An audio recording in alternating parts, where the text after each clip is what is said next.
भीलवाड़ा से बड़ी खबर। कपड़ा नगरी में बड़ी वारदात को अंजाम दिया गया। कपड़ा व्यापारी के घर से 3 किलोग्राम सोने के आभूषण पार किए गए। आभूषण और नकदी से 2 करोड़ का माल भी पार किया गया है। शहर के विजय सिंह पतेक नगर की घटना। सुभाष नगर थाना पुलिस मामले की जांच कर रही है। पिकनिक बनाने गया हुआ था परिवार और इसकी भनक इन बदमाशों को लग गई थी कि घर सुनसान पड़ा हुआ है, ताले लटके दिखाई दिए। और क्या योजना लंबे वक्त से बनाई जा रही थी, क्योंकि अंदेशा था कि बड़ी मात्रा में यहां से नकदी प्राप्त हो सकती है। और हमारे सहयोगी जानकारी दे रहे थे कि राखी का क्योंकि पर्व हाल ही में मनाया था, तो ऐसे में परिवार की बहन बेटियां जो ब्याह कर परिवार से बाहर चली गई थी, वो रक्षाबंधन के पर्व के चलते घर आई थी। और जब पिकनिक मनाने गए थे तो उनके साथ उनका सामान भी था जो घर छोड़कर गई थी, और उनके सामान भी इस दौरान पार कर लिए गए।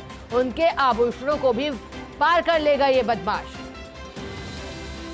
और आप देखिए, मोटी रकम 2 करोड़ का माल पार किया गया है, जिसमें आभूषण है और नकदी। और ये तस्वीरें देखिए, सब कुछ तीतर भीतर दिखाई दिया जब परिवार पहुंचा।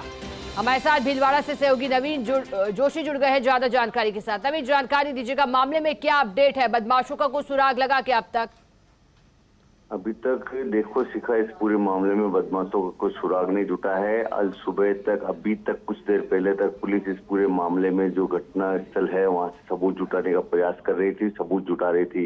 एक बार फिर ये बात कहीं ना कहीं इशारा कर रही है जो अभी तक की जांच है उसमें, कि जब पूरा परिवार एक साथ पिकनिक मनाने के लिए अपने फार्म हाउस पे गया तो किसी न किसी पड़ोसी को या किसी न किसी ऐसे व्यक्ति को ये पूरी घटनाक्रम की जानकारी थी, मकान की सूना होने की जानकारी थी, जो वहां आता जाता रहता है। और पीछे के दरवाजे से जिस तरह से बदमाश घुसा है, घुसने के बाद में दरवाजा तोड़ा है, और दरवाजा तोड़ने के बाद में उसको कहीं ना कहीं ये इंगित था, कहीं ना कहीं उसको जानकारी में था शिखा, कि किस किस जगह पे मोटा मोटा जो जेवरात पड़े हुए हैं, किस किस जगह पे चांदी के आभूषण पे नकदी हो सकती है, तो वहीं उसको टारगेट किया गया उस बदमाश द्वारा। और एक जो शिखा सबसे बड़ी बात है कि इस घर में जो संयुक्त परिवार है, 5 भाइयों का परिवार है, 2 भतीजे की भतीजे भी पत्नियों सहित इस घर में रहते हैं। लंबा चौड़ा परिवार है, 2 रोड का बड़ा मकान है, बड़ा कपड़ा कारोबारी है। तो इस पूरे परिवार में, संयुक्त परिवार में कहीं ना कहीं ऐसा व्यक्ति है जो इस पूरे घर से कहीं ना कहीं परिचित था, इस घर के पूरे भूगोल से परिचित था। उसने कहीं ना कहीं उसका वारदात में इंगित या शामिल होना कहीं ना कहीं इशारा कर रही है। पुलिस इसी और अब जांच को आगे बढ़ाए हुए है। अभी तक कुछ देर पहले तक एफएसएल की टीम ने और जो स्पेशल टीम है उसने यहाँ से मौके से सबूत जुटाए हैं शिखा।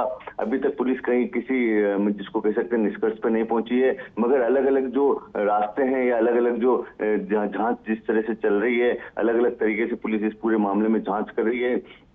हो सकता है और भी कुछ वैज्ञानिक तरीके से पुलिस इस पूरे मामले में जांच करे। और जिस तरह से अभी जो घटनाक्रम में किसी तरह का कोई सामने नाम नहीं आ रहा है, मगर कोई ना कोई परिचित है शिकायत पूरे घटनाक्रम और जो हालात हैं वो इंगित कर रहे हैं, कोई ना कोई ऐसा परिचित है जो घर की पूरे रस्तों से सबसे परिचित था। उसने इस पूरी वारदात को अंजाम दिया। 3 किलो 100 ग्राम के आसपास गोल्ड है इस पूरी वारदात में गायब हुआ, जो साथ में कुछ चांदी है और करीब 35 से 50 लाख के बीच में नकदी है, जो रिपोर्ट में दिया गया है परिवारजनों की तरफ से, उसमें बताया गया है।